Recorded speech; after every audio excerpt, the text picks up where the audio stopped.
Who hasn't wanted a second chance at some point to do something over, maybe better or just different?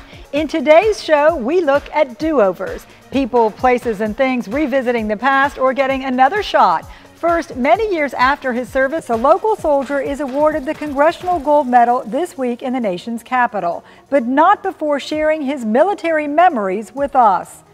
Then the city of Naples wanted a change, a new leader at the helm. Turns out the man they voted in is actually well acquainted with the job, having served 3 prior terms on 2 separate occasions. Still, he's new again.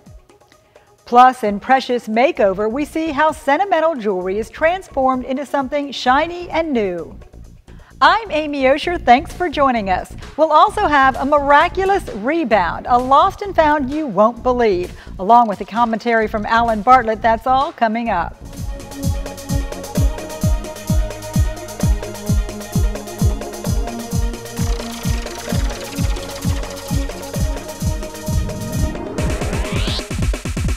Welcome back to Behind the Headlines. It was 60 years in the making. This past week, a local soldier, along with his entire regiment, was awarded the Congressional Gold Medal in Washington, D.C. Jose Santos Rolón spoke with the Naples Daily News, looking back on his service in the Korean War. He signed up in 1952, joining the 65th Infantry Regiment known as the Buccaneers. All of its members are from Puerto Rico. After 6 months of training, he saw action on the front lines. Temperature was 27 below zero, but I was inside the bunker. You know what I mean? In my bunker with my machine guns. I was sit down in that temperature and my leg, from here down, my leg froze. Santos Rolón and the rest of his unit are in their 80s now. Having worn the uniform proudly, they're happy to be recognized for their service, not just as Puerto Ricans, but as Americans. I'm very, very, very proud. Yeah, also, I'm very proud to serve the United States. The Congressional Gold Medal is the highest civilian honor the United States Congress can bestow. Only one actual medal is awarded. In this case, it will go to the Smithsonian. The 250 surviving members and descendants of deceased soldiers will get specially minted replicas. Closer to home, recent elections brought in a change of leadership to the city of Naples, and a familiar face along with it. Bill Barnett served as mayor in 3 previous terms before taking a break. In that sense, he is new again. Now back in the driver's seat, we asked him to take us for a ride to talk politics. So I kind of feel like I'm getting the royal treatment driving around with the mayor. Well, I don't know about royal. You've never ridden with me before. A lot of people might wonder what it is that you keep finding, drawing you back to being the mayor of Naples. It kind of gets in your blood. And I just really enjoy the challenges for the job. But I think most of all, I just enjoy this Naples community and the people. I mean, we have such a, the mix is awesome. And it just feels good. How's that for a legit answer? It is. Because you've done it on different terms and over a wide span of years, taking it on again, what do you think you've learned? Or do you think of doing anything different? Have you changed as a person over these years? I think I'm a much milder, calmer person than I used to be. I think that I have a much better understanding of the citizens and of the people that you have to deal with, and I understand their angst and their aggravation about some of the things that maybe I wouldn't be annoyed about, but I do understand a lot better. And I guess what I'm saying is, somebody would call you up on the phone and be really upset or come in, like this morning, somebody came into the office this morning and they were really upset, and they said, you need to put another stop sign on the corner of 10th and 3rd because there's bushes there, and obviously he had a bad experience there. And so I said, I understand, and I just explained kindly, look, we can't just throw stop signs up there as procedures. They have to do studies and everything else. I said, but I'll be more than happy to look into it, and we'll get back to you on it. And you could see calm down, because a lot of times people just they just want to be able to talk to you. So. And you're accessible, being in a city this size, and you are a full-time mayor? Well, you know, with the technology today, as you well know better than anybody, the accessibility is a big thing. It's the fact that if you do call and you want to speak to the mayor, or you want somebody to be able to listen to what it is that you're saying, that's so important. Rather than, well, you know, they'll get back to you, and then you wait and nobody calls back. And I think that frustrates people more than anything. That is one of the most infuriating things about government, I think, feeling like you're getting passed around and not getting answers. I don't even necessarily think it's just government. It's anything you do. I mean, how many times do we in our normal daily life, you have to call for something and you get put on hold, and you don't get you're talking to not a real person, and finally the frustration level gets up where you either just give up, or by the time someone does get on the phone, you've been on the phone for 33 minutes waiting to speak to somebody, and it infuriates you, and you're already starting off a conversation, you know, not in the best way. So I think the accessibility is a very, very big thing, and I really try. As I say, emails, I try and respond the same day. Phone calls, call you back the same day, and understandably, if you can't do it that same day with a phone call, you call them back the next day, and or as soon as you can. And I think people really appreciate that. You look at the bigger picture, Naples has an international reputation. So is there also a certain panache that comes with being the mayor of Naples? There is. You never know who you're going to meet. You never know who you're going to have on the other end of the phone. People invite you to everything. I'll tell you, you know, it's and they like you to speak. You know, they said, oh well, the mayor will come, and it's kind of, yeah, you're right. It's, if I had a huge ego, it would be over the top. Okay, I mean, really over the top. It is fun, but you know, there are times when it isn't so much fun. I mean, as in daily life, you get in a quandary, and there's you understand the issue in front of you, and there's no easy solution, and sometimes you go to bed at night and you lie there and you think about, you know, how do we reach a compromise here? How do I make, and you can't make everybody happy. You know that. It just doesn't equate. But yet looking for a solution that will, I mean, it could be, look, so we're riding around in a spectacular neighborhood now, and you know, and you say, well, what kind of issues would you possibly have here? Well, there's an issue with the lawn services, okay? And you say, well, lawn services, like how or what? Well, people don't want them parking their trucks in their driveways, and so the landscapers park in the street, and then it blocks traffic, and it's like, well, we need a solution. Well, there isn't really a solution. The only solution is not to have them. Well, not have them, or listen, you have to let them park in the driveway. You know, it's a tough problem to have, right? Everybody should have that problem.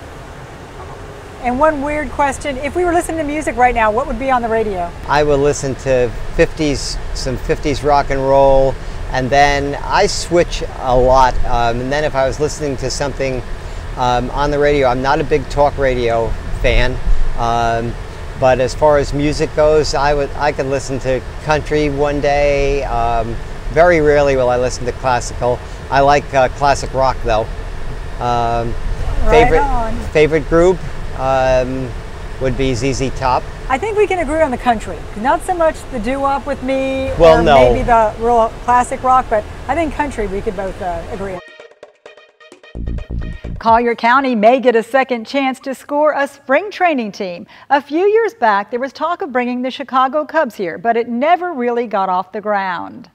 And it turns out this do-over may not get to first base either. The same group of businessmen who once courted the Cubs were pitching a plan to bring the Atlanta Braves here. They struck out on Tuesday when county leaders did not approve the proposed location off Collier Boulevard near I-75, based mostly on concerns of nearby residents. The game isn't lost yet, but it might be a long shot. The team is hoping to move forward soon and have a new stadium by 2018.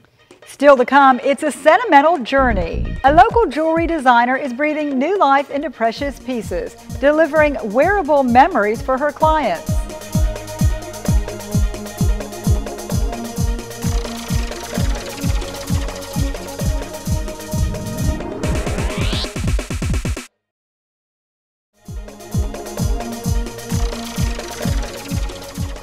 A big change here in our newsroom to talk about. This past week, we officially joined the Gannett family, becoming part of the USA Today network. With more on how that adds value to you is our Editor's Corner.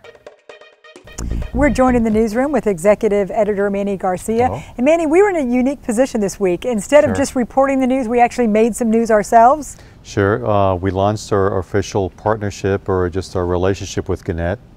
And so I call it a partnership because it's a very relational opportunity to work across different newsrooms. I know a lot of folks within Gannett at the USA Today network, and I know folks at the News Press and other papers across Florida. So I view it as what it will do for our readers. It's a value added. So we're going to have the win-win situation where, again, we're a local paper and our number one priority is really our local market. But then we're going to have access to really a nationwide pool of some of the most talented journalists anywhere in the country. And I know a lot of them from the investigative field, so it's a great opportunity for us and also for Florida, because think about, it's going to be 6 papers in Florida. So when you have that kind of power to be able, for example, for the readers, protect them on public records requests, when you've got 6 people fighting for public records and make a stance on something, we want this, there's a lot more than when you're sort of flying solo. Very true. Now, will our current subscribers and readers online notice anything immediately?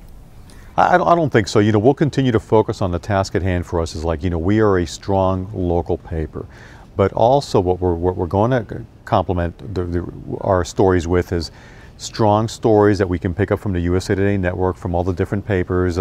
Yesterday I was on a phone with Greg Burton, the editor in Palm Springs. We have very similar markets, so we're looking to see what we can do there. Cindy, who's the editor at the News Press, she and I talked earlier this week and over the weekend. They ran our story on Bill Barker's promotion, our publisher Bill Barker, and she and I are collaborating on, okay, what are good stories that we can share together? How can we, for example, pool resources where they need to cover something, we can pick up the coverage for them, and if we need them to cover something for us and vice versa. So I think it's a very collaborative, professional working relationship. And again, what I want to highlight is, our local market is very important for us, but with this added partnership and this added bonus of being part of the USA Today network, we'll be able to pick up a really good story out of Fort Myers, the state capital, Tallahassee Democrat, which is terrific, and the Pensacola News Journal, just to name some of the papers, who's out in the Panhandle, and they've got a very strong beat on military affairs. So it's a win-win really for our audience. I know our viewers are very interested in this, and I think we've got great things in store for them. No doubt about that. I agree. Well, thanks for being with us. Alan Bartlett may have some thoughts on new beginnings and getting it right. He's here with our weekly commentary. When it comes to do-overs, the editorial board at the Naples Daily News has a few suggestions. Here's a recap of some of the issues we've weighed in on in recent days. In the case of Baker Park in Naples, there is no need for a do-over. The city has repeatedly revised the project in recent years. In November, it got up to Plan H. In February, it deviated to the latest version, now called H2. A new city council was seated after the March 15th election. The newly elected members are all well plugged in to city issues, so we believe they are quickly going to be able to confirm whether they support Baker Park's design decision of H2 that was backed by the previous city council. Money from donors is needed to cover the cost of this park. Some donors say they haven't even heard from the city about the status of the Baker Park design. So they have no idea what is going on with the money that they agreed to contribute. They deserve to hear from the city, and soon. Does Collier County need spring training baseball? That came up again, this time with the Atlanta Braves this past week. It was a do-over issue that goes way back to the 1990s. The site the Atlanta Braves wanted wasn't the best location from the county's perspective. We believe the county should decide if it wants spring training, and if so, figure out where it's appropriate as it is updating its growth plans. Speaking of those growth plans, a federal agency is looking at a huge area around Immokalee to determine what land might be developed without harming endangered and protected species. Last year, Collier commissioners decided to do over 4 of its long-term growth plans that are 10 to 12 years old. While it's going to cost us all about $1 million, it's proving to be a wise investment in figuring out what can go on this undeveloped land that's still available. That's a sampling of our recent do-over editorials. To read about what we're thinking and to join in the conversation, go to naplesnews.com. If you would like to add your thoughts on this or any other topic, just drop us a line or leave a comment on our Facebook page. Up next, the area's oldest golf course is changing course, getting its first ever makeover. Then Fish from the Water, a do-over that likely got a fisherman out of hot water. We'll explain after the break.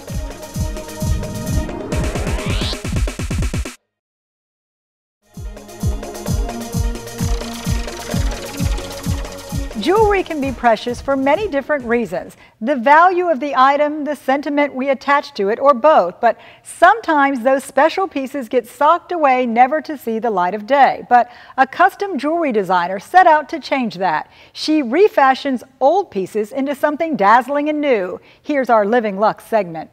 Gracing her neckline is a special piece of jewelry. Barbara Johnson keeps reminders of her loved ones close to heart. My husband passed away several years ago, and I looked in my jewelry box one day and I saw these beautiful pieces, and I thought, you know, it's time for me to bring them out again and try to do something in his memory. She heard Naples jewelry designer Amanda Jaron refashions torn, tattered, outdated jewelry and remnants, giving sentimental pieces a second life. And then along with that, I found my father's wedding ring and my mother's engagement ring. It becomes a collaboration. So we could do these in more of a traditional sense. A precious makeover. Amanda respects working with people's priceless memories.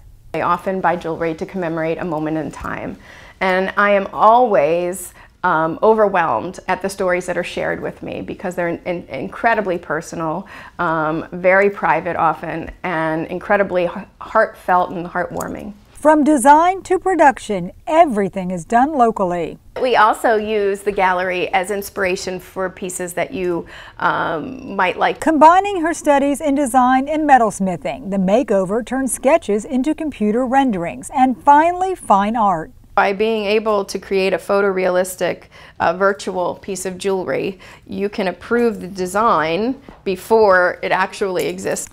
This pendant is Barbara's first makeover. It was an earring that my husband had bought me that I lost one of course.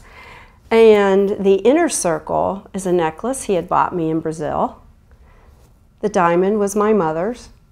And the spray of diamonds down this way were in my father's wedding ring. It sounds like you recognize, though, that a lot of jewelry is really just sitting in boxes, not being utilized at all. It is, and actually what I invite everyone to do is open their jewelry box and look at your jewelry box as almost a timeline of your life. Why not create a memory piece? So I get to tell a little story. Now, once treasured items are fashioned to be worn again, every gem and jewel holding a story. Because it is, in fact, an emotional journey that we're on from start to finish. There is certainly no shortage of golf courses in Southwest Florida, and that means venues have to stay on top of their game to keep attracting players. It's why the historic Naples Beach Hotel and Golf Club is undergoing a change of course. Built in 1929, it's the oldest in the area and has been largely unchanged for years. The Watkins family bought the property in 1946 and is sinking $9 million into the project. They're aiming to reconfigure just about everything while maintaining its historic charm. The golf course here at the hotel has been a part of the history of Naples and certainly part of the history of our family, owning it for 70 years now, since 1946.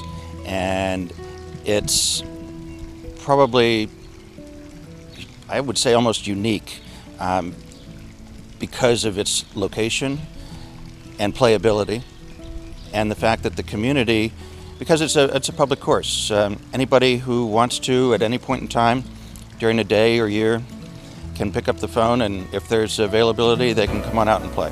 Jack Nicholas is consulting on the project. He played the course with his dad when he was just 11 years old. The club closed last week and will stay closed for at least 8 months. Here's a neat piece of video we thought we'd share. A loggerhead sea turtle is getting a second shot at life. For the past 2 years, Betsy called the Conservancy of Southwest Florida home. She was initially part of a gender study by Florida Atlantic University, which monitored her from egg to hatchling. The Conservancy got Betsy when she was a few months old, and she spent the next 2 years on display. Deemed big enough to survive on her own, Betsy was released back into the wild recently near the 10,000 Islands. And finally, the folks from our Marco Eagle brought us this story. Our fish tale begins with vacationers on a charter outing near Goodland. Telly Genos was here with his wife's family. After a long day on the water, they were back at the marina cleaning fish when Telly's wedding ring flew off his finger into 7 feet of water. He was devastated, not to mention facing hot water himself. Their charter captain, Richard Varnes, vowed not to let Telly go home empty-handed. With the family here for a week, Captain Varnes went out every day searching for the lost ring. Believe it or not, his fishing expedition paid off. Submerged in the muck, he found the distinctive Greek band and returned it to its owner. Safely in his possession, Telly got his do-over. That brings this edition of Behind the Headlines to a close. If you'd like to do the whole thing over, you can rewatch or share this show by going to naplesnews.com or liking us on Facebook. I'm Amy Osher. See you back here next week. I can't keep up with Taylor Swift and the kids today. Just, well, they're like we were when we were growing up. You know, they have their favorites, and I don't know about boy bands though, Amy. Draw the line there. Right. They're kind of cute though if you start watching them. Well, yeah. We're still bummed at our house that Zayn left One Direction.